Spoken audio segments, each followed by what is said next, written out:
आज हम लोग औसत के बारे में पढ़ेंगे। इसके पहले मैं अनुपात, समानुपात और साझा पर वीडियो बना चुका हूँ। देखिए, इन वीडियो के जो मैं बना रहा हूँ प्रमुख प्रश्नों पे बना रहा हूँ। मैं सिर्फ उन्हीं प्रश्नों को शामिल कर रहा हूँ जो परीक्षा की दृष्टि से काफ़ी महत्वपूर्ण है, मध्य प्रदेश जेल प्रहरी और दिल्ली कांस्टेबल की दृष्टि से। ठीक है ना। तो चलिए हम बात करते हैं आज औसत के बारे में, जो आपके पता है आपको परीक्षा की दृष्टि से काफ़ी महत्वपूर्ण होंगे। चलिए हम बात करेंगे आज पहले प्रश्न, औसत के पहले प्रश्न पे। तो पहले हम समझेंगे औसत होता क्या है। औसत का शाब्दिक अर्थ है मध्य, यानी बीच की संख्या, जिसे हम बीच बोलते हैं, बीच का भाग, उसे हम बोलेंगे औसत। जैसे बोलते हैं आप लोग कभी कहते हैं ना, औसत दर्जा का परिवार है, मतलब ऐसा परिवार की जो मिडिल परिवार बोलते हैं ना, मध्यवर्गीय परिवार। हम लोग मध्यवर्गीय परिवार संबंधित है। मध्यवर्गीय का मतलब होता है औसत परिवार, है ना, औसत बोलते हैं ना, औसत रहा सब खाना पीना। या कभी बोलते हो आप मेरी गाड़ी इतने के एवरेज दे रही है, औसत को इंग्लिश में एवरेज बोलते हैं। तो हम लोग ये प्रयोगों का प्रयोग करते हैं। पर मैथ में कैसे इसके क्वेश्चन आते हैं, जैसे एक मैं आपको एग्जाम्पल तौर पे लेता हूँ कि कुछ प्रमुख प्रश्नों पे पहले समझेंगे। जैसे मान लीजिए 1 2 3, अब ये हमें संख्या दी है 1 2 3, अब इन तीन संख्याओं का औसत निकालना है। तो पहला काम क्या रहेगा, इनको जोड़ेंगे, 1 2 और 1 3 3 3 6। तो 6 बटे हम क्या लगाएंगे, 3 लगाएंगे, क्योंकि मैंने कितने संख्याओं का योग किया है, 3 संख्याओं का योग किया है। इसलिए इसका उत्तर क्या आ जाएगा, औसत आ जाएगा 2। औसत क्या आ जाएगा, 2 आ जाएगा। पर अगर आपसे ये बोल दे कि 3 संख्याओं का औसत 2 है, 3 संख्याओं का औसत क्या है, 2 है, तो बड़ी संख्या क्या होगी, छोटी संख्या क्या होगी।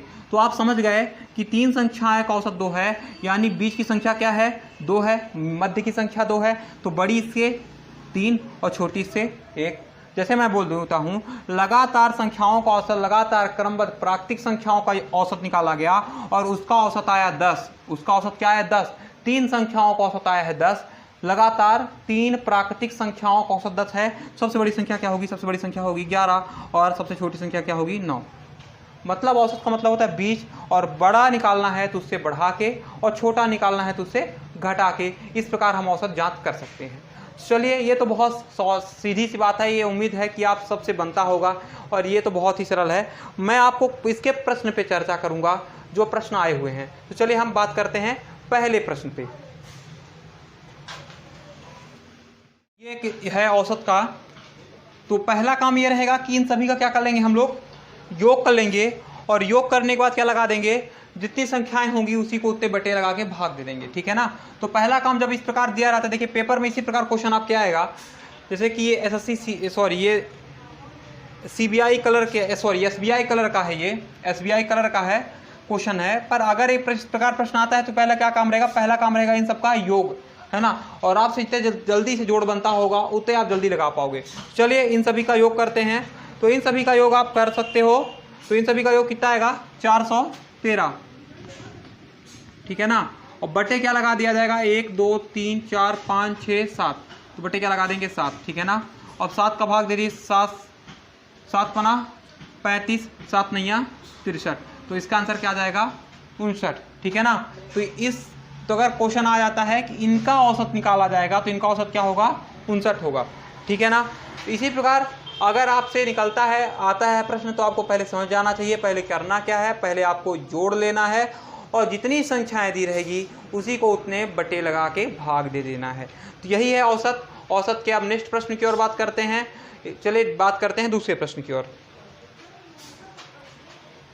जो दूसरे प्रश्न की बात कर रहे हैं, अभी आपने पढ़ा लगातार संख्याएं लिखी रहती थी। पर इस प्रश्न में देखेंगे 7 11 15 यक्स 14 21 25। मतलब यहाँ पे आप देख पा रहे होंगे, यहाँ पे एक संख्या क्या है, यक्स है, और इनका औसत क्या है, 15 है। तो यक्स का मान हमें क्या करना है, बताना है। जब कभी भी इस प्रकार आ जाए और बीच में यक्स दे दे, मतलब यहाँ पे हमें संख्या पुट करनी है, और उनका औसत क्या दिया है, 15। तो पहला काम आप क्या करिए, पहला काम इन सभी को तो योग कर लीजिए, इन सभी को क्या कर लीजिए, योग कर लीजिए, और जितनी संख्याएं हैं उसका गुणा इस संख्या में कर दीजिए।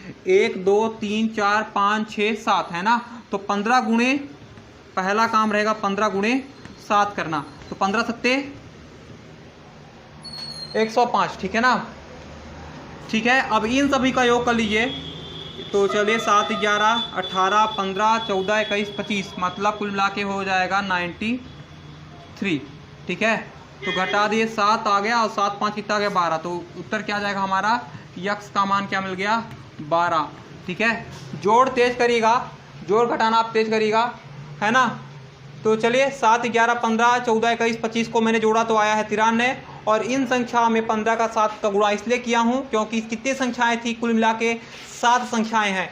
x को मिला के कुल 7 संख्याएं हैं, इसीलिए 15 सत्ते 105 मैंने किया था। अब चलिए नेक्स्ट प्रश्न की ओर बात करते हैं। तो औसत क्या होगा, ठीक है ना। चलिए देखिए एक बहुत अच्छा प्रश्न है, ये प्रश्न क्रमांक 3 है। 0, 2, 4 द्वारा बनी बृहत्तम और लघुत्तम 3 अंकी संख्या क्या होगी। बृहत्तम का मतलब होता है बड़ी, लघुत्तम का यानी होता है छोटी। तो 0, 2, 4 द्वारा बनी 3 अंकी, 3 अंक मतलब जो 3 अंक हैं यहाँ पे, इन्हीं 3 अंक से हमें बड़ी संख्या बनानी है और इन्हीं 3 अंक का प्रयोग करके हम छोटी संख्या बनाएंगे। और उनका क्या बताना है हमें, 3 अंक की संख्या क्या होगी नहीं, हमें बताना है औसत क्या होगा। औसत क्या होगा, ठीक है ना। याद रखिएगा 3 अंक की संख्या का औसत क्या होगा। इस संख्या का प्रयोग करके हमें सबसे बड़ी मतलब बृहत्तम संख्या बनाना है और लघुत्तम संख्या बनाना है। तो चलिए देर न करते हुए जल्दी कर देते हैं। सबसे छोटी बड़ी संख्या क्या बनेगी, 420, आ रहा है ना। पर हाँ, छोटी संख्या यानी लघुत्तम संख्या कौन सी बनेगी, है ना। तो छोटी संख्या क्या होगी, तो हम 0, 2, 4 ना बोल देंगे, क्योंकि अगर 0 किसी संख्या के आगे अगर हम 0 का प्रयोग करते हैं तो उस 0 का मान नहीं रहता। इसीलिए हम पहले क्या लिखेंगे, 2। सब छोटी संख्या यहाँ पे क्या है, 2 है। फिर उसके बाद बीच में लगा देंगे 0 और ये हो गया 4 बटे हम लगा देंगे 2, क्योंकि मैंने 2 संख्याओं का औसत निकाल रहा हूँ ना। ये बृहत्तम है, ये लघुत्तम है, और इन दोनों को क्या निकालेंगे, औसत निकालेंगे। अगर यहाँ पे पूछा होता वो 2 संख्याएं कौन सी हैं, तो 2 संख्याएं 420 और 204 हैं। पर अगर इनका औसत पूछा है तो इन दोनों को क्या करेंगे, जोड़ देंगे। चलिए जल्दी से जोड़ते हैं। 4, 2, 6 मतलब 624, 624 बटे 2 तो 3, 1, 2, 312 औसत होगा। उम्मीद कर रहा हूँ आपको समझ में आ गया होगा। इन अंकों का प्रयोग करके बृहत्तम और लघुत्तम संख्या का औसत निकालते हुए आपसे बन जाएगा। चलिए बात करते हैं हम नेक्स्ट प्रश्न की ओर।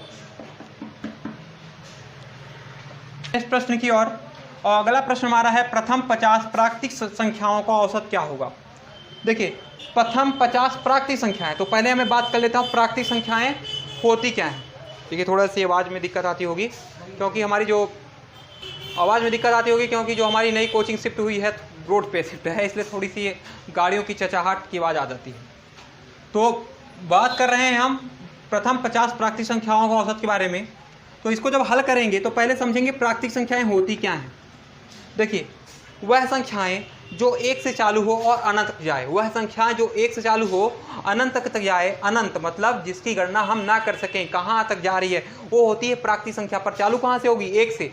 पर अगर संख्या परिवार में मतलब इसी प्राकृतिक संख्या में अगर 0 को शामिल कर लिया जाए तो संख्या परिवार पूर्ण हो जाता है, इसलिए बोलते हैं पूर्ण संख्या। तो पूर्ण संख्या क्या होती है, 0 से जो अनंत तक जाए वो होती है पूर्ण संख्या।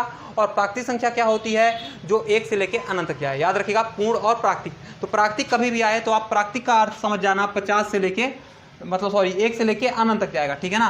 पर यहाँ पूछा है प्रथम 50 मतलब 1 से 50 तक संख्याओं का अगर हम औसत निकालें तो क्या आएगा। तो बहुत सरल तरीका है। तो हमें पता है प्रथम प्राकृतिक संख्या क्या होती है, 1 होती है, और अंतिम प्राकृतिक संख्या कहाँ तक निकालना है, हमें 50 तक निकालना है। तो 2 संख्याएं हैं, इसलिए बटे क्या लगा देंगे हम, 2 लगा देंगे। तो क्या आ गया, 51 बटे 2। तो शाब्दिक अर्थ समझ रहे होंगे। 50 51 का आधा क्या होता है, 25.5। ये हमारा आ गया, आंसर आ गया। तो हम उम्मीद कर रहे हैं आपको समझ में आ गया होगा। कभी भी प्राकृतिक संख्याओं का औसत अगर पूछता है तो याद रखिएगा पहली संख्या हमेशा 1 होगी और आखिरी संख्या जहां तक प्रश्न में पूछेगा उसी को दोनों को योग कर लेना, बटे लगा देना है 2, ठीक है ना। और आपका क्या मिल जाएगा, प्राकृतिक संख्याओं का औसत मिल जाएगा। चलिए ठीक है, ज़्यादा मैं प्रश्न पर बात नहीं करने वाला हूँ इसके रिलेटेड। आप इस तरह के प्रश्न आर्य सवाल बुक या जो आपके पास मैथ की बुक होंगी उन बुकों में इस प्रकार के प्रश्न मिल जाएंगे। आप उन बुक प्रश्न लेके अभ्यास करते रहिएगा, ठीक है ना। अब चलिए बात करते हैं हम लोग दूसरे प्रश्न पे कुछ मिनट। अगला प्रश्न हमारा है, तो इस प्रश्न पे बात कर रहे हैं। इसमें दिया है प्रथम 20 सम प्राकृतिक संख्याओं का समांतर माध्य क्या होगा। देखिए अब समांतर माध्य जानते क्यों दिया है, जो नए बच्चे हैं, जैसे कि जो नए बच्चे अभी कंपटीशन क्षेत्र में नए जुड़े हैं, उनको कंफ्यूज करने के लिए। समांतर माध्य का मतलब वही है, माध्य मतलब वही औसत की बात कर रहा है ना। अभी मैंने बताया था ना, माध्यानी होता है औसत, तो समांतर माध्यानी औसत ही है। तो सम प्राकृतिक संख्याओं का औसत पूछ रहा है, क्या होगा, जब कभी भी सम प्राकृतिक संख्याओं का औसत निकालना हो तो आपके पास बहुत सरल तरीका है। देखिए 20 + 1 लगा दीजिए, आपका आंसर आ जाएगा। मतलब इसका उत्तर क्या होगा? 21 होगा। ठीक है ना। निकालने का तरीका क्या है? 1 जोड़ देना है, शुरू और अंतिम संख्या को जोड़ देना है, बटे 2 नहीं लगाना है। हम लगातार अगर देता है तब 2 लगाना पड़ेगा। ठीक है, अभी समझ में आ गया। 20 सम प्राकृतिक संख्याओं का औसत क्या होगा? तो आप बताओगे 21 होगा। जैसे सपोज डेट आप एक और तरीका समझ जाते हो। जैसे आपको क्वेश्चन देता है 2 4 6 8 plus dash dash dash dash plus 20 बराबर क्या होगा? औसत क्या होगा? औसत क्या होगा? ठीक है ना। 2 4 6 8 मतलब आप समझ गए क्या बोल रहा है। 2 से 20 तक सम संख्याएं हैं और उनका क्या निकालना है? औसत निकालना है। तब देखिए 2 से 20 के बीच में आप ये नहीं कि 20 लगा दोगे, 2 से 20 के बीच में कुल सम संख्याएं होती हैं 10।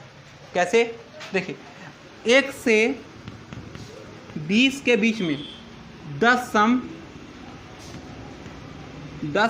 सम और 10 ही क्या होती है? विषम। ठीक है ना।